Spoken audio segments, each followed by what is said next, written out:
अस्सलामुअलैकुम, welcome back to study glow up.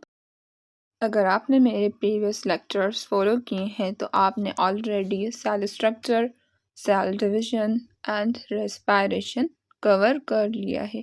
और सिर्फ थ्योरी नहीं, हमने उन पर एमसीक्यूज भी प्रैक्टिस किए हैं विद एक्सप्लेनेशन। लेकिन अब आता है एक ऐसा टॉपिक जो कि थोड़ा सा कॉन्सेप्चुअल है और यहाँ पर ही एग्जामिनर ट्रिकी एमसीक्यूज देता है, और वो टॉपिक है इवोल्यूशन। जी हाँ, स्टूडेंट्स यहीं कंफ्यूज हो जाते हैं, डार्विन वर्सेस लामार्क या फिर नेचुरल सिलेक्शन क्या होती है and survival of the fittest का रियल मीनिंग क्या है। आज के लेक्चर में हम सिर्फ पढ़ने वाले नहीं हैं, बल्कि हम सॉल्व करेंगे 30 मोस्ट इम्पॉर्टेंट एमसीक्यूज। तो जो है रूल वो बिल्कुल सिंपल है। पहले मैं एमसीक्यू दूंगी, उसके बाद थोड़ी देर पॉज करो एंड देन आप आंसर सोचो एंड देन मैं अपना जो आंसर है वो रिवील करूँगी विद एक्सप्लेनेशन। अगर आप चाहते हो कि आपका कोई भी एमसीक्यू रॉन्ग ना जाए in test, so make sure to watch this video till the end. MCQ 1, theory of evaluation किसने दी थी? A Lamarck, B Darwin, C Mendel, D Pasteur. I know ये बहुत ही इजी एमसीक्यू है, और इसका अगर आपको आंसर पता है तो अभी कमेंट सेक्शन में लिखें। अगर आपने लिख लिया है कमेंट में इसका आंसर तो वेरी गुड, अगर नहीं लिखा सो मैं बता दूं, जो नेचुरल सिलेक्शन का कॉन्सेप्ट था वो डार्विन ने दिया था, यानी बी इसका करेक्ट आंसर है। MCQ 2, survival of the fittest का मतलब क्या है? A strong survive, B intelligent survive, C best adapted survive, D rich survive. Correct answer is C, fittest का मतलब है जो इन्वायरमेंट के हिसाब से अडॉप्ट करता हो। MCQ 3, नेचुरल सिलेक्शन का मतलब क्या है? ए नेचर चूज करती है, be human selection, D random process, D artificial breeding. A is correct answer. Nature उन ऑर्गेनिजम्स को सिलेक्ट करता है जो सरवाइव कर सकते हैं। MCQ 4, लामार्क थ्योरी किस चीज़ पर बेस्ड थी?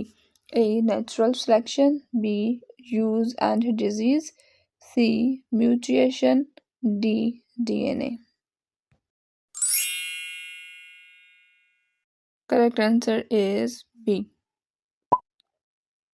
MCQ 5, डार्विन की फेमस बुक।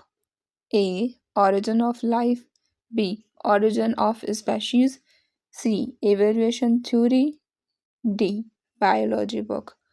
इसका आंसर आप सबको आना चाहिए अगर आपने अच्छे से बायोलॉजी पढ़ी है। Correct answer is B.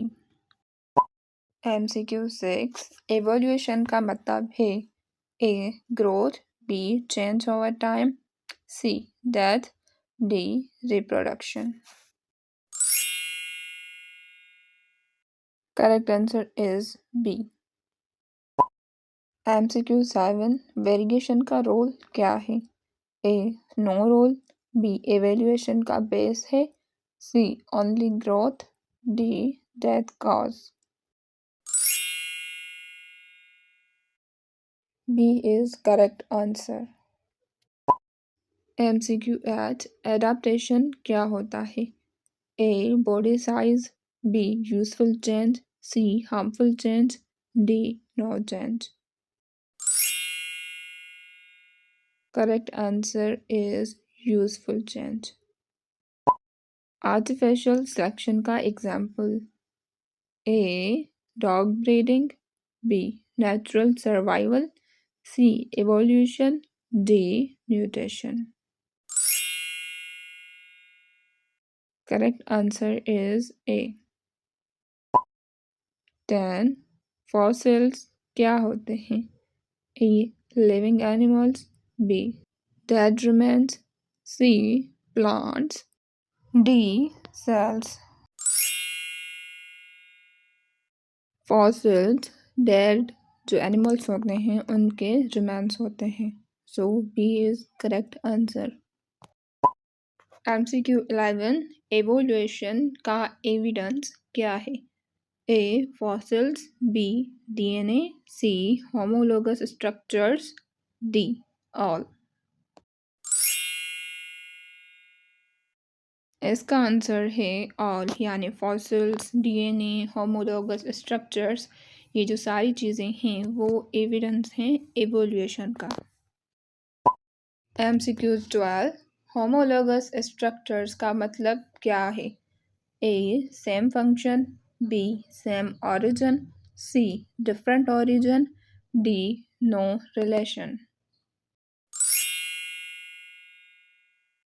Correct answer is B. MCQ 13 analogous structures का मतलब क्या है? A same origin, B same function, C no function, D same DNA। B is correct answer. Analogous structures का मतलब है सेम फंक्शन। MCQ 14 डार्विन का focus किस पर था? A mutation, B natural selection, C DNA, D genes. अगर आपको इसका आंसर पता है तो अभी इस वीडियो को पॉज करो एंड कमेंट्स में लिखो कि डार्विन का फोकस किस पर था। आई होप आपने कमेंट्स में आंसर लिख लिया होगा। सो डार्विन का जो फोकस था वो था नेचुरल सिलेक्शन पे। MCQ 15 लमार्क की थ्योरी क्यों रिजेक्ट हुई? ए रॉन्ग थी, B no evidence, C hard, D complex. Lamarck की थ्योरी इस वजह से रिजेक्ट हुई थी बिकॉज उसका कोई एविडेंस नहीं था। MCQ 16 एवोल्यूशन स्लो प्रोसेस है या फास्ट?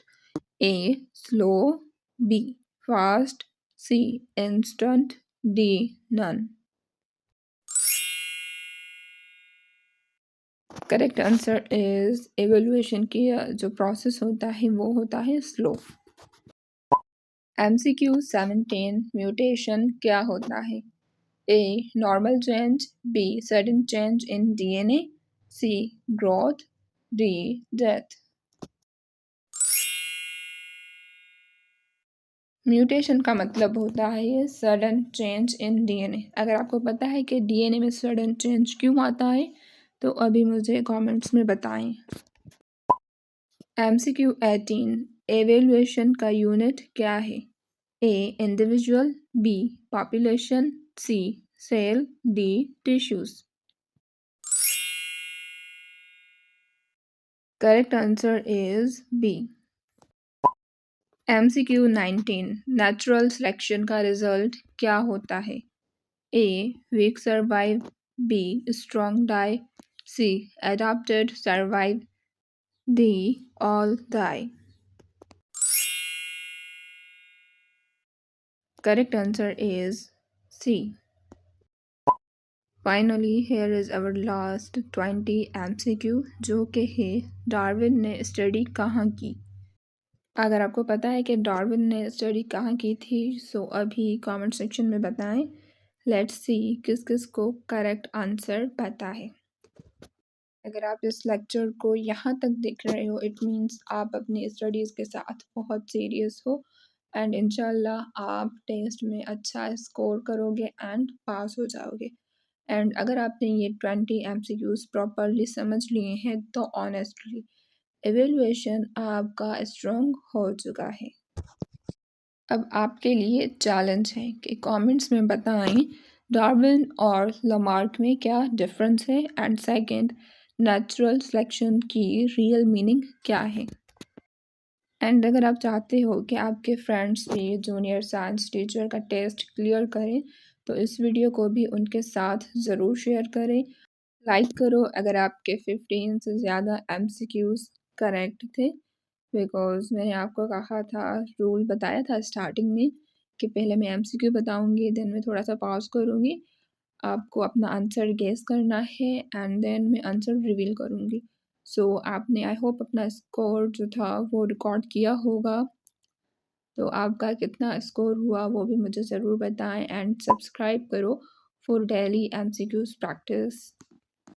एंड इंशाल्लाह इन नेक्स्ट लेक्चर हम कवर करेंगे इकोसिस्टम। और याद रखें कल 4 PM पर न्यू लेक्चर अपलोड होगा। So stay connected with study glow up. खुदा हाफिज़।